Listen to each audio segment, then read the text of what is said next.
Eli ollaan täällä Pro Akatemiassa ja esittelyssä on päävalmentaja Veijo Hämäläinen. Tervetuloa Pro Akatemialle. Valmentaminen on vastuun jakamista ja siksi jaankin vastuun tässä näille oppijoille.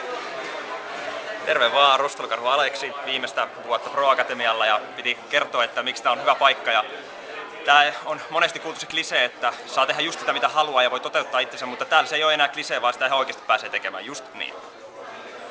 Joo, Penttala Ilpo kanssa viimeistä vuotta Akatemialla samasta tiimistä kuin Aleksi.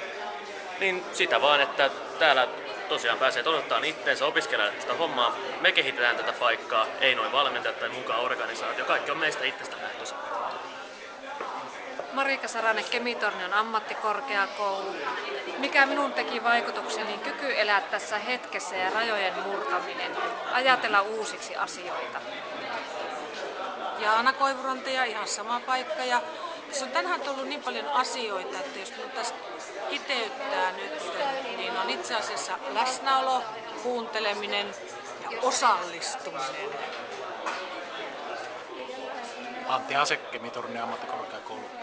Minun teki vaikutuksen Veijon toteamus, että perinteiseen opetukseen ei ollut enää paluuta, että hän on saanut tätä kautta uuden elämän. Se on aika kova lausahdus. Juntti Mirva ammattikorkeakoulusta edelleen.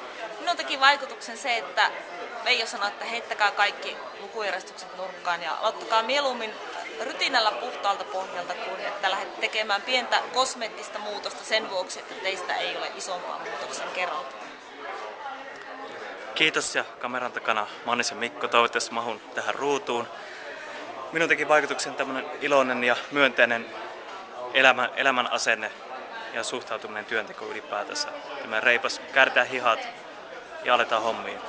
Kiitos ja hyvää viikonloppua ja jatkoa ja työviikon alkuun. Morjes.